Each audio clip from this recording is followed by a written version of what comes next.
कैलाश, हाँ? तूने कामनी को देखा? नहीं यार। तुम्हें कब महसूस हुआ कि तुम्हें मुझसे प्यार है?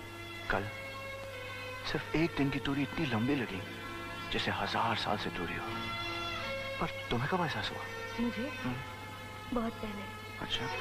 जब पहली बार तुम्हारा मेरा सामना हुआ, उसी दिन से ये दिल तुम्हारे प्यार में दीवानावार, बिल्कुल पागलों की तरह बेकाबू हो गया। तो फिर तुमने मुझे पहले क्यों नहीं बताया? जिस प्यार को समझने के लिए शब्दों का सहारा लेना पड़ता है ना कमल, वो प्यार बहुत कमजोर होता है। जब एक के दिल की धड़कनें दूसरे के दिल में सुनाई दे, वही असली प्यार होता है। धड़कनें ही नहीं हजरात, माशाल्लाह आपकी आवाजें भी बाहर तक सुनाई दे रही हैं। खुसर खुसर में प्यार का इजहार कर रहे हैं, मगर माइक चल रहा है। इसका मतलब तुमने हमारी सारी बातें सुन ली? इसने सुन लिया तो क्या हुआ? ये कोई गैर थोड़ी है, तो अपना दोस्त है। मेरे जाने जिगर, ये तो बता कि ये दो जाने एक कब होने जा रही हैं? मेरा मतलब शहनाइयां कब बज रही हैं? इतनी जल्दी नहीं बाबा, अभी तो पढ़ाई खत्म करनी है। उसके बाद कौन सा प्रोफेशन अपनाना है, क्या बनना है, क्या करना है, इसके बारे में सोचना है। खैर मैंने सोच लिया, मैं क्या बनूंगा। क्या बनोगे?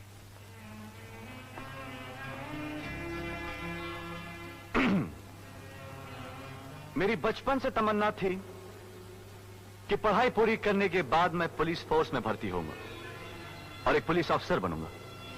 तालियां दोस्तों, तालियां। और कामनी, तुमने अपने बारे में क्या सोचा है? मैंने? हाँ?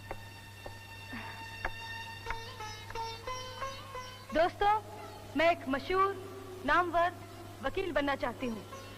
सच्चाई की रोशनी में कानून को सही रास्ता दिखाकर उसके हाथों सही इंसाफ कराऊंगी, झूठ को सजा और सत्य को न्याय दिलाऊंगी।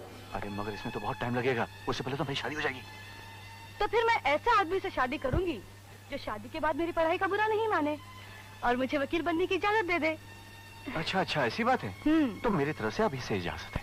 विजय, तुमने हमारे बारे में तो सब कुछ जान लिया, अब अपने बारे में भी तो बताओ। हाँ चल।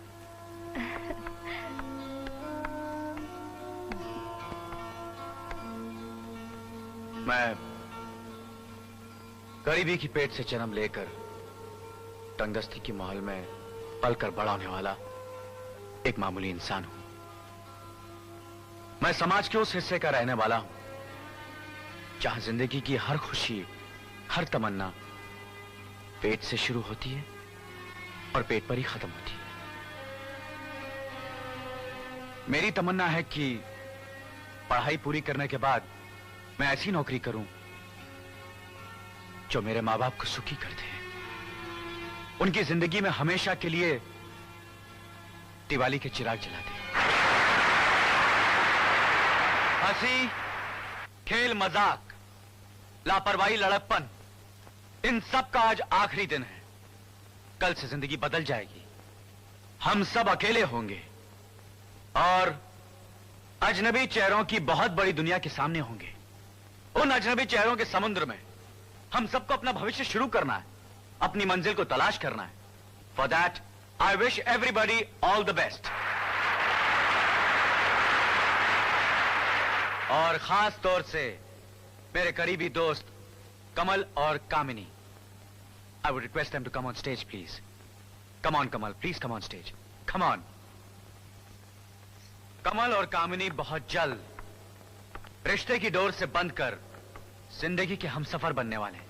Give them a big hand please.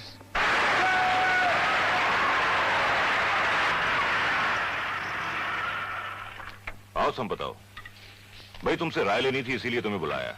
हाँ बोलो। इस बिल्डिंग को देखने के बाद मेरे दिमाग में एक आइडिया आया। क्या? कि जब म्युनिसिपल डिपार्टमेंट हमारे हाथ में है तो क्यों ना उसका फायदा उठाया जाए। वो कैसे? इस 6 माले की बिल्डिंग पर अगर 4 माले और चढ़ा दिए जाएं तो मुनाफा दुगना हो जाएगा। बात तो तुम्हारी ठीक है, लेकिन हमें परमिशन मिली है सिर्फ 6 माले तक की, और तुम इस पे 10 माला बनाना चाहते हो, तो सोच लो कहीं फंस ना जाए। फंसने का सवाल ही पैदा नहीं होता संपत। नहीं? जब कीमतीलाल फाइल पास करा देगा, ठाकुर साहब नो ऑब्जेक्शन का ठप्पा लगा देंगे और कॉन्ट्रैक्टर साहब बिल्डिंग के 4 माले और बढ़ा देंगे। हो जाएगा। और बाकी जांच पड़ताल करके पास कराने का काम इंस्पेक्टर गणेश का है। क्यों गणेश? जी हाँ, ये भी हो जाएगा। देखा, इस तरह हमारा भी फायदा होगा और इनका भी फायदा होगा। फंसने का सवाल ही पैदा नहीं होता। हाँ, बात तो तुम्हारी ठीक है, लेकिन इस बिल्डिंग तक पहुंचने के लिए रास्ते का क्या होगा? लोग क्या उस गंदी बस्ती से होकर इस बिल्डिंग में रहने आएंगे? संपत, जब हम इतना कुछ कर सकते हैं तो क्या बस्ती नहीं हटा सकते? वक्त आने पर बस्ती भी हट जाएगी और रास्ता भी बन जाएगा। कीमतीलाल, समझ में नहीं आता कि निर्मल बिल्डिंग की इस फाइल पे दस्तखत करूं कि न करूं। क्यों सर? पहले तो उन्होंने बिल्डिंग सरकार की जमीन पर बनाई, दूसरे एफएसआई अपनी तरफ से खुद ही बढ़ा दिया। 6 मंजिलों की इजाजत मिली तो 10 मंजिलें बना डाली। सुना है कि उन लोगों ने बिल्डिंग बनाने के लिए मटेरियल भी बहुत घटिया किस्म का इस्तेमाल किया है। कहीं ऊपर से इंक्वायरी आ गई तो आने दीजिए ना, क्या फर्क पड़ता है? और इंक्वायरी करने वाले लोग होंगे भी कौन? हमारे ही आदमी, हमारे इंस्पेक्टर। इस फंदेबाजी के धंधे में हम लोग अकेले नहीं हैं, हमारे साथ सब शामिल हैं। फिर भी कीमती, अगर गलत माल के कारण बिल्डिंग को कहीं कुछ हो गया, अरे गिर गई, जानों का नुकसान हो गया तो सोच लो कहीं फंस न जाए। आप भी संपत सेठ की तरह बातें करने लग गए हैं। सोच लो कहीं फंस न जाए। अरे सर, इतने बरसों में नहीं फंसे तो अब क्या खाक फंसेंगे। और एक बात मेरी याद रखिए, दुनिया में भले आग लग जाए उसकी परवाह मत कीजिए, अपनी जेब गर्म रहे उसकी ज्यादा परवाह कीजिए। हाँ, चलिए। ठीक है, जैसी तुम्हारी मर्जी। हाँ।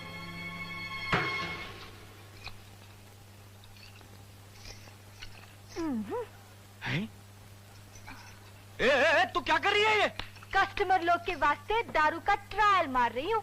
तू दारू पीती है क्या?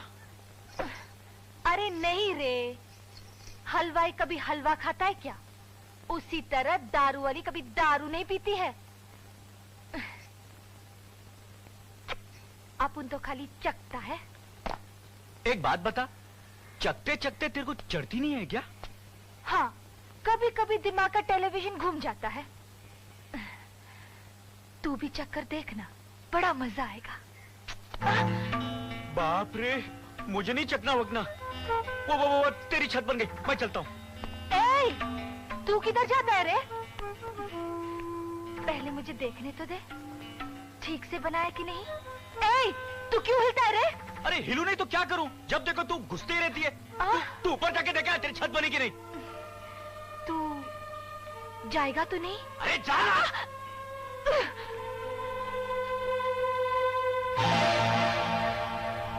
अरे वाह, क्या छत बनाया साले ने। क्या हुआ? क्या हुआ? क्या हुआ? अरे होना क्या है रे? तू नीचे और मैं तेरे ऊपर। अरे मैंने तेरे को कहा था ना कि तेरे छत की छावली बहुत नरम है। लगता अब तेरा पूरा छत नया बनाना पड़ेगा। अरे अगर तू आसमान का छत भी बदल देगा ना, तब भी मैं तेरे ऊपर ही गिरती रहूंगी। गिरती रहूंगी? चलो उठ। नहीं उठूंगी। अरे उठ। नहीं उठूंगी। अरे उठ। नहीं उठूंगी। अरे उठना। नहीं उठूंगी। उठना। नहीं उठूंगी। उठ। बोला ना, नहीं उठूंगी। क्या हो रहा बा? मैं वो कुछ नहीं। अच्छा, कुछ नहीं, कुछ नहीं यार, कुछ नहीं। क्या? कुछ नहीं क्या? मैं कब से इसे छोड़ने के लिए बोल रही हूँ, साला छोड़ता ही नहीं। ए तू झूठ क्यों बोल रही है? तू छत के ऊपर चढ़ी थी, ऊपर से नीचे नहीं गिरी? मैं? सीधा सीधा मेरे गोद में आके गिरी। झूठ। अच्छा अच्छा, आसमान से गिरा और खजूर में अटका ये तो सुना, लेकिन छत से गिरा और गोद में अटका ये पहली बार सुन रहा हूँ। बोलूं क्या घर पे? हाँ? अच्छा अच्छा, तू अभी बकवास मत कर, बता काम क्या है? अरे भिड़ो, ये खुशखबरी देने आया हूँ। खुशखबरी? कैसी खुशखबरी? कामनी के पिता मेरे पिता से बात करने आए इस वक्त घर पे। तेरी शादी के लिए? यस।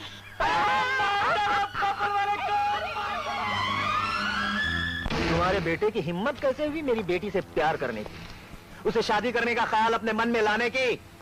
और तुम, अगर तुम्हारी ये तमन्ना है तो रोक लो अपने तमन्ना के कदम। कीमतीलाल, जमीन पर रहकर आकाश को छूने की कोशिश मत करो, इसका अंजाम ठीक नहीं होगा। अरे संपत सेठ, अब अकेले ही बोलते रहोगे या मुझे भी कुछ बोलने दोगे? मुझे तो मालूम ही नहीं था कि वो एक दूसरे से प्यार करते हैं। अच्छा, मेरे बेटे ने तो आपसे नहीं कहा ना कि वो आपकी बेटी से शादी करना चाहता है, आपकी बेटी ने आपसे कहा। और अगर आपकी बेटी ने कहा है तो उसका मतलब है कि दोनों एक दूसरे से प्यार करते हैं, और अगर करते हैं तो मेरा ख्याल है दोनों की शादी। बंद करो तुम। मैं यहाँ पर तुम्हें ताकीद करने आया, तुम उल्टे मुझसे शादी की बात कर रहे हो। अरे तुम्हारी हैसियत क्या कीमतीलाल? एक मामूली नौकर की, एक मामूली क्लार्क की, जो हमारे फेंके हुए टुकड़ों पर पलता है। संपत सेठ, क्या? मैं आपके फेंके हुए टुकड़ों पर नहीं पलता हूँ, बल्कि आपसे अपनी मेहनत की कीमत वसूल करता हूँ। जो कुछ भी हो, फिर भी तुम हमारे नौकर हो और हमेशा हमारे नौकर रहोगे। हमारे रिश्तेदार कभी नहीं बन सकते, और ये बात अच्छी तरह से याद रखना कीमतीलाल, याद रखना।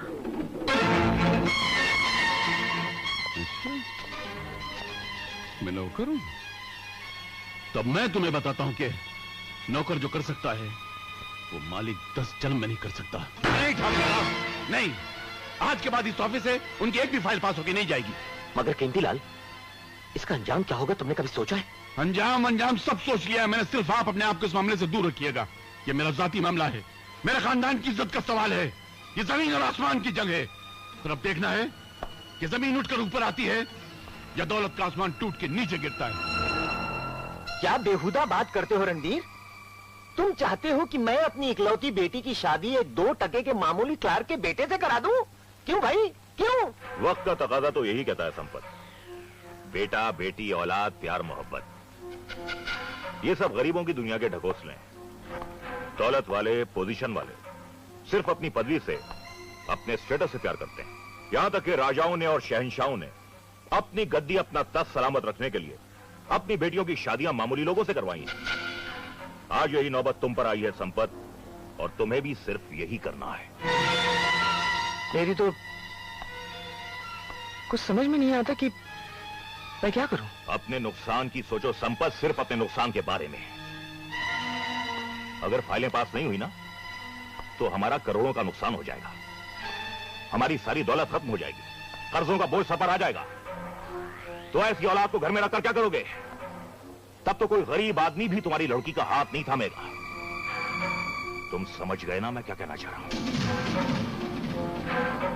समझ रहा हूं, मैं सब समझ रहा हूं। तो फिर क्या इरादा है? अपना नुकसान देखना चाहते हो या अपनी बेटी की शादी कीमती लाल के बेटे से कराना चाहते हो? शादी करवाना